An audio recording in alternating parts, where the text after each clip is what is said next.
हनुमान को भूल जाने का श्राप। हनुमान बचपन से बड़े नटखट और चंचल स्वभाव के थे। दूसरी बात ये कि त्रिदेवों द्वारा अतुल्य बल प्राप्त होने से उनकी चंचलता में वृद्धि होने लगी। अब वो मित्र मंडली के साथ वन में यहां वहां निकल जाते और संपूर्ण वन को तहस नहस कर डालते। उनकी इस उद्दंडता से अनेक निर्दोष प्राणी मारे जाते तथा अनेक ऋषि मुनियों को भी कष्ट झेलना पड़ता। फिर भी सभी धैर्य का घूंट पीकर रह जाते थे। एक बार हनुमान अपने मित्रों के साथ वन में भ्रमण कर रहे थे। तभी उनकी दृष्टि एक आश्रम पर पड़ी। उस समय वहां कुछ ऋषि हवन कर रहे थे। उन्हें देखकर हनुमान के मन में चंचलता उमड़ने लगी। उन्होंने साथियों को पास बुलाया और धीरे से बोले, मित्रों, इस समय सभी ऋषि आंखें बंद किए हवन कर रहे हैं। आओ इनके साथ थोड़ी सी ठिठोली कर ली जाए। इन्हें तंग करने में बहुत आनंद आएगा। हनुमान जी की बात सुनकर सभी बहुत प्रसन्न हुए, परंतु साथ ही वो जानते थे कि ये आश्रम ऋषियों का है। यदि वो क्रोधित हो गए तो अनर्थ हो जाएगा। इसलिए वो हनुमान को समझाते हुए बोले, छोड़ो हनुमान, हम कोई और खेल खेलते हैं। ये ऋषि इस समय हवन में व्यस्त हैं। इन्हें तंग करना उचित नहीं है। कहीं ऐसा ना हो कि हम खेल खेल में इनके शाप के भागी बन जाएं। हनुमान हंसते हुए बोले, ये ऋषि हमारा कुछ भी अहित नहीं कर पाएंगे। तुम जानते ही हो कि मुझे वरदान प्राप्त है। कोई भी मेरा अहित नहीं कर सकता। इसलिए तुम भय रहित होकर मेरे साथ आओ। इससे अधिक मनोरंजक खेल तुमने आज तक नहीं खेला होगा। ये कहकर हनुमान आश्रम में प्रविष्ट हो गए और हुड़दंग मचाने लगे। कभी वो ऋषियों के बाल खींचते तो कभी उनकी गोद में बैठ जाते। कभी हवन सामग्री इधर उधर कर देते तो कभी पेड़ से फल तोड़कर उन पर फेंकने लगते। ऋषियों ने हनुमान को समझाने के बहुत प्रयत्न किए, किंतु सब व्यर्थ। हनुमान कहाँ किसी की सुनने वाले थे। वो तो अपनी शरारतों में मगन थे। जैसे जैसे हनुमान की उद्दंडता बढ़ने लगी, वैसे वैसे ऋषियों का धैर्य छूटने लगा। अंत में वो क्रोधित होकर बोले, हे शैतान वानर, हम तुझे श्राप देते हैं। जिस बल के अहंकार में भरकर तू इतना उत्पात मचा रहा है, वो तुझे विस्मृत हो जाए। शाप के प्रभाव से देखते ही देखते हनुमान का बल क्षीण हो गया। वो एक साधारण वानर के समान दिखाई देने लगे। तब हनुमान प्रत्युत्तर देते हुए बोले, ऋषियों, वानर होने के कारण उत्पात मचाना मेरा कर्म है। मैं अपने कर्म से भला कैसे विमुख हो सकता हूँ। उस पर मैं एक बालक हूँ। बालक और वानर को तो सब कुछ क्षम्य है। आपने व्यर्थ में ही मुझे शाप दे दिया। अब तक ऋषियों का क्रोध शांत हो चुका था। वो हनुमान को समझाते हुए बोले, वत्स, यद्यपि हमारा शाप व्यर्थ नहीं जाएगा, तथापि हम तुम्हें वर देते हैं कि जब भी कोई तुम्हारे बल और पराक्रम को याद दिला देगा या स्मरण कराएगा, तो तुम्हें पुनः वही अतुलित बल प्राप्त हो जाएगा और फिर तुम अपनी पूरी क्षमता से कार्य कर सकोगे। इतना ही नहीं, हनुमान तुम्हें भविष्य में बड़े बड़े और असंभव कार्य करने होंगे। इसलिए अब तुम निश्चिंत हो जाओ। हनुमान की गुरु दक्षिणा। नटखटपन बचपन की पहचान है। जैसे जैसे बच्चा बड़ा होने लगता है, वैसे वैसे शरारतें भी कम होती जाती हैं। फिर शिक्षा प्राप्त करने की उम्र हो जाती है। हनुमान जब कुछ बड़े हुए तो वानर राज को उनकी शिक्षा दीक्षा, उनकी समुचित पढ़ाई लिखाई और विद्या अध्ययन की चिंता सताने लगी। वो हनुमान को विद्यार्जन के लिए एक योग्य गुरु के पास भेजना चाहते थे। इसके लिए उन्होंने अपने आसपास का सारा क्षेत्र छान मारा, परंतु ऐसा कोई भी गुरु उन्हें नहीं मिला। एक दिन वो इसी चिंता में डूबे थे कि तभी देवर्षि नारद का वहां आगमन हुआ। वानर राज केसरी ने उनका भरपूर आदर सत्कार किया। नारद जी को केसरी के चेहरे पर चिंता के बादल मंडराते दिखाई दिए। उन्होंने इसका कारण पूछा। तब केसरी विनम्र स्वर में बोले, देवर्षि, आप तो त्रिकालदर्शी हैं। आपसे भला कौन सी बात छिपी है। मैं हनुमान की शिक्षा दीक्षा को लेकर बहुत चिंतित हूँ। विद्यार्जन के लिए उसे किसी योग्य गुरु के पास भेजूं, यही मेरी चिंता का मुख्य कारण है। देवर्षि, अब आप ही मेरा मार्गदर्शन कीजिए। देवर्षि नारद हंसते हुए बोले, हे वानरराज, तुमने हनुमान के लिए गुरु की खोज ही गलत दिशा में की है। इस पृथ्वी पर कोई भी हनुमान से अधिक बुद्धिमान और श्रेष्ठ नहीं है। इसलिए तुम्हें अभी तक कोई योग्य गुरु नहीं मिला। वानरराज केसरी, मेरी दृष्टि में केवल भगवान सूर्य देव ही हनुमान के गुरु बनने योग्य हैं, इसलिए तुम उनकी शरण में जाओ। वो भी हनुमान जैसा शिष्य पाकर धन्य हो जाएंगे। केसरी उसी दिन भगवान सूर्य के पास गए और उनसे हनुमान का गुरु बनने की प्रार्थना की। सूर्य देव इसके लिए सहर्ष तैयार हो गए। हनुमान सूर्य लोक में रहते हुए विद्यार्जन करने लगे। सूर्य देव ने उन्हें शास्त्रों के साथ साथ अस्त्र शस्त्र संचालन की शिक्षा भी दी। उनके पराक्रम और बल के समक्ष देवगण भी नतमस्तक होने लगे। इस प्रकार अनेक वर्ष बीत गए।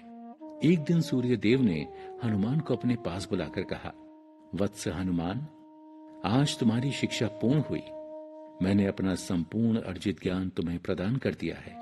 तुम्हें देने के लिए मेरे पास कुछ शेष नहीं बचा, इसलिए अब तुम पृथ्वी लोक जाने की तैयारी करो। गुरु की बात सुनकर कुछ देर के लिए हनुमान भाव विह्वल हो गए। तदनंतर वो स्वयं को संभालते हुए बोले, जैसी आपकी आज्ञा गुरुदेव। आपने सदा मुझे अपने पुत्र के समान समझकर दुर्लभ ज्ञान प्रदान किया है, इसके लिए मैं सदैव आपका ऋणी रहूंगा। परंतु फिर भी मैं अपने शिष्य होने के कर्तव्य से मुक्त नहीं हो सकता, इसलिए गुरु दक्षिणा दिए बिना मैं यहां से नहीं जा सकता। आप गुरु दक्षिणा लेकर मुझे कृतार्थ करें।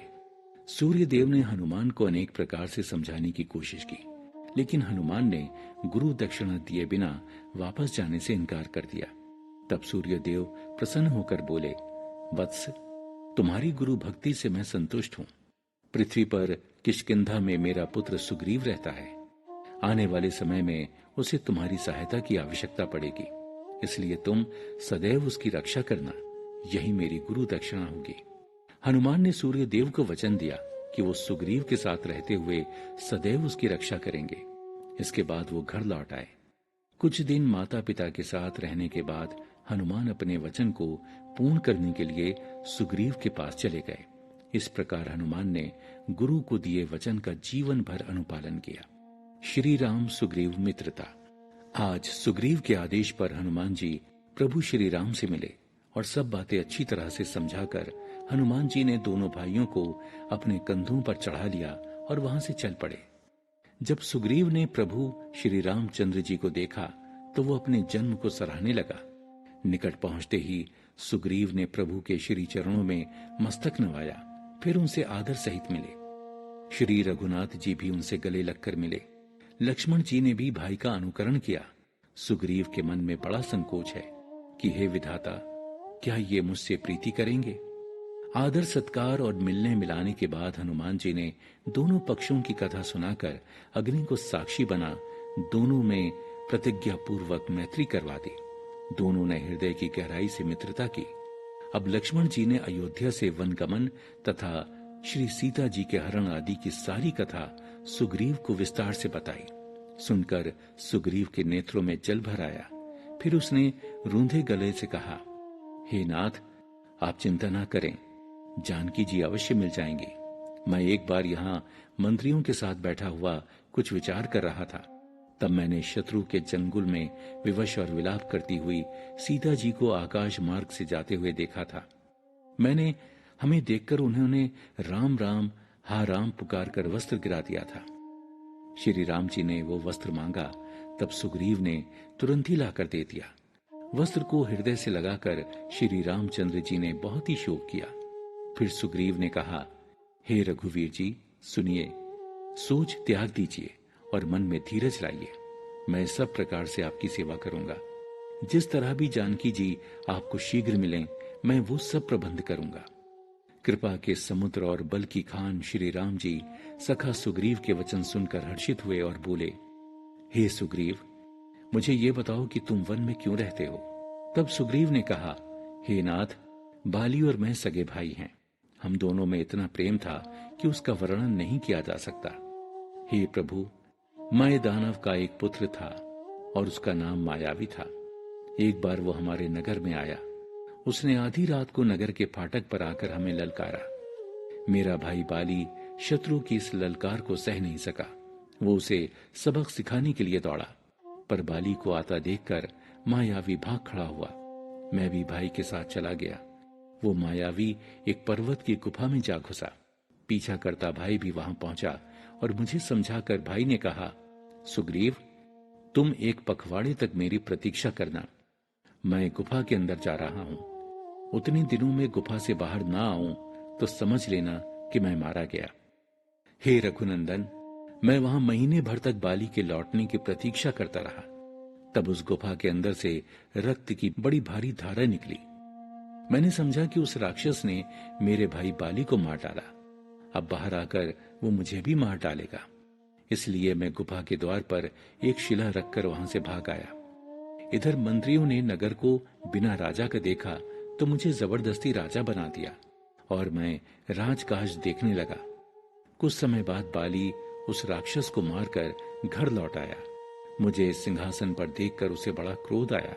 उसे गलतफहमी हो गई। उसने समझा कि राज्य के लोभ से ही मैं गुफा के द्वार को शिला से बंद कराया था, जिससे मैं बाहर ना निकल सकूं और यहाँ का राजा बनकर ठाठ से रहूं। उसने मुझे अपना शत्रु समझ लिया और क्रोध में आकर मुझे बहुत मारा। इतना ही नहीं, मेरा सर्वस्व मेरी स्त्री को ही छीन लिया। हे कृपालु रघुवीर, मैं उसके भय से समस्त लोकों में बेहाल होकर घूमता रहा। उसने मेरा पीछा नहीं छोड़ा। वो मेरे प्राण लेने पर उतारू है। वो एक शाप के कारण इस पर्वत पर नहीं आ सकता। फिर भी मेरे मन में भय बराबर बना रहता है। ना तो मैं चैन की नींद ले सकता हूं, ना ही मुझे खाना पीना अच्छा लगता है। प्राणों का भय मुझे कभी स्थिर नहीं रहने देता। यहाँ कोई भी आता जाता दिखाई देता है तो वो मुझे उसका भेदिया ही जान पड़ता है। किसी भी हाल में सुख चैन नहीं है प्रभु।